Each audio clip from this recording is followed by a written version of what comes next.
사랑합니다. 축복합니다.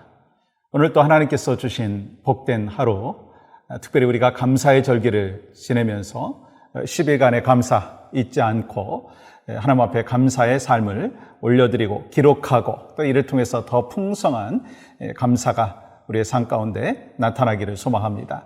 오늘 말씀 나누기 전에 찬양 올려드리겠는데 찬송가 452장 내 모든 소원 기도의 제목 하나님 앞에 올려드리겠습니다.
고린도전서 14장 15절입니다. 그러면 어떻게 할까? 내가 영으로 기도하고 또 마음으로 기도하며 내가 영으로 찬송하고 또 마음으로 찬송하리라. 우리가 신앙생활 하는데 이 하나님의 말씀은 그 무엇보다도 참 중요하다라고 하는 사실을 알죠. 근데요, 이 하나님의 말씀이 중요하면서 또 한 가지가 중요하더라고요. 그것은 바로 성령의 역사하심입니다. 왜냐하면 이 히브리서 4장 12절 말씀을 보시고 그 이유를 우리가 깨달아야 될 것입니다. 하나님의 말씀은 살아있고 활력이 있어 좌우에 날선 어떤 검보다도 예리하여 혼과 영과 및 관절과 골수를 찔러 쪼개기까지 하며 또 마음의 생각과 뜻을 판단하나니 이 하나님의 말씀과 성령의 역사하심으로 어떤 일이 벌어지느냐면 혼과 영과 관절과 골수를 찔러 쪼개기까지 하고 또한 생각과 뜻을 또한 판단하시는 그 하나님의 은혜를 경험할 수가 있다는 거예요. 그러니까 이 말씀과 성령의 역사하심이 파트너라고 하는 것을 우리가 기억합니다. 근데 또 한 가지요. 우리가 기도와 찬양이요. 또 파트너라고 하는 사실을 우리가 기억해야 합니다. 그래서 이 사도 바울이 고린도전서 오늘 본문 14장 15절에서 이렇게 질문을 하고 또한 자신이 답변하는 것을 볼 수가 있죠. 그러면 어떻게 할까? 내가 영으로 기도하고 또 마음으로 기도하며 내가 영으로 찬송하고 또 마음으로 찬송하리라. 이 말씀은요, 영과 마음이 합해져서 전 인격적으로 기도하고 찬양해야 된다는 거예요. 그래서 찬양이 뭐죠? 곡조 있는 기도다라고 이야기를 하지 않습니까? 그래서 찬송으로 기도를 시작하고 또 기도를 마무리할 때도 찬양을 하나님 앞에 올려드릴 때 더 풍성한 기도의 삶, 풍성한 은혜를 경험할 수가 있다라고 하는 사실이죠. 왜요? 찬양 가운데 하나님의 깊은 임재를 경험할 수가 있기 때문인 것입니다.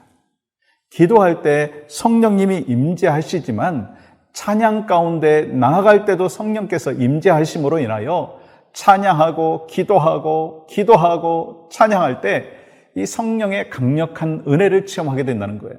우리가 금요 찬양 예배를 하나님 앞에 올려드리면서 우리 장 목사님이 기도하시다가 찬송하시고 또 찬송하시다가 기도로 인도하시는 그 시간을 통해서 이 하나님이 우리의 기도와 찬양을 받으시고 또 이를 통해서 우리가 더욱더 은혜의 강가로 나아가는 그 경험을 하고 있습니다. 그래서 여러분과 제가 특별히 하나님 앞에 삶을 올려드리는 믿음의 백성으로서 또 기도와 찬양이 늘 넘치기를 원합니다. 여러분 시편 말씀을 보시면 이 하나님의 임재가 이 찬양 가운데 강력하게 나타나는 것을 볼 수가 있습니다. 여러분 시편은요, 그렇기 때문에 기분 좋을 때 한적한 곳에서 그냥 읊조리는 것이 시편이 아니라 사실 이 시편의 말씀을 보면 인생의 고난의 강가에 머물러 있을 때 이 하나님께서 어떻게 역사하여 주셨는지에 대하여 자세하게 기록을 하고 있고 또 고난 속에서 주님을 찬양하는 그 시편 기자들의 고백을 볼 수가 있습니다. 그래서 그 시편을 통해서 우리는 절박함 속에서 하나님 앞에 어떻게 기도하고 어떻게 찬양하는가라고 하는 것을 배울 수가 있다라고 하는 것입니다. 그래서 여러분과 제가 구원받은 하나님의 백성으로서 어떤 어려움과 난관이 있을 때에도 주님 앞에 기도할 뿐만 아니라 찬양을 통해서 또한 역사하시는 신실하심을 경험하기를 원합니다. 여러분 이스라엘 백성들이 하나님의 은혜로 출애굽을 했잖아요. 또 홍해를 건넜잖아요. 얼마나 감사하고 감격이 있었습니까? 그때 하나님을 찬양했습니다. 그런데 좀 지나다 보니까 그 감사의 제목이 없어진 거예요. 불평이 나오는 거예요. 그러면서 찬양이 그쳤어요. 근데 정말 하나님 안에서 살아가는 사람이라면 은혜를 기억하고 어려움 속에서도 기도하고 또 어려움 속에서도 찬양할 때 주시는 하나님의 기적은 계속해서 나타날 수 있다고 하는 사실을 기억해야 된다는 거예요. 여러분, 특별히 이제 바울과 실라가 정말 복음을 증거하기 위하여 하나님의 사람으로 헌신을 했고 그렇게 주의 영광을 드러내는 가운데 이 감옥에 갇히게 되잖아요. 사실 우리 인간적인 생각으로는요, 내가 이렇게 복음을 증거하다 왜 감옥에 갇혀야 되느냐 원망하고 불평할 수도 있습니다. 거기서 머물러 있을 수도 있습니다. 그런데 이 바울과 실라가 사도행전을 통해서 우리가 알 수 있듯이 기도하고 하나님을 찬양했어요. 그랬더니 이 지진이 일어나고 그리고 또한 착고가 풀려지고 또 자유의 몸으로 바뀔 수 있는 은혜를 베풀어 주셨다는 거예요. 그러니까 이 고난 속에서 우리는 절망하고 낙심하는 것이 아니라 하나님을 찬양하고 기도했을 때 하나님은요 우리의 마음을 바꿔주실 뿐만 아니라 환경까지도 바꿔주시는 은혜를 경험할 수가 있다고 하는 것입니다. 그래서 기도하면 찬양할 수 있고 찬양하면 기도할 수가 있는 거예요.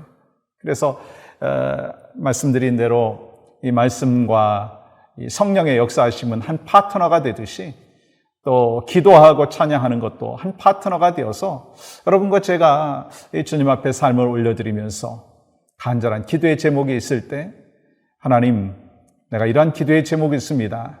하나님의 뜻이 무엇인가요? 또 그렇게 질문하고 또 응답을 받는 가운데 또 찬양을 통해서 정말 하나님께서 우리를 향하여 나를 향하여 기대하심의 뜻이 무엇인가라고 하는 것을 분별할 뿐만 아니라 또 고백을 통해서 이 하나님 앞에 기쁨을 올려드리기를 간절히 소망합니다. 그래서 우리는 꼭 교회에서 예배할 때만 찬양하는 것이 아니라 여러분 설거지 하실 때도 찬양할 수 있고 또 운전하시면서도 또 찬양할 수 있고 또 그리고 기쁠 때만 찬양하는 것이 아니라 낙심되고 좌절되는 그 상황 속에서도 하나님을 찬양하는, 그러므로 인하여 하나님께서 원하시는 아름다운 인생의 여정을 하나님 앞에 올려드리기를 간절히 소망합니다. 그래서 우리가 어저께도 나눴듯이 우리가 하나님 앞에 감사할 수 있고 또 하나님 앞에 기쁨을 올려드릴 수 있는 것은요, 환경이 아니고요, 나를 권하여 주신 그 하나님의 은혜, 또 삶 가운데 날마다 나와 동행하시는 그 놀라우신 그 축복, 또 언제나 변함없이 우리와 또 함께 해 주실 뿐만 아니라 우리에게 천국의 그 길로 걸어갈 수 있도록 은혜를 베풀어 주신 그 감사의 마음을 우리가 기도와 또 찬양 속에서 고백되어지고 또 이를 통해서 하나님 앞에 영광을 올려드리는 복된 인생의 여정이 바로 여러분과 제가 되기를 원합니다. 오늘도 그래서 기도와 찬양이 더불어서 하나님 앞에 올려드려져서 이를 통해서 나에게는 기쁨이요 감사이며 또 하나님 앞에 영광이 되어지는 귀한 복된 하루가 바로 오늘 하루가 되시기를 주님의 이름으로 축복합니다. 오늘 함께 기도하는 기도의 제목은요, 교회를 위해서 기도합니다.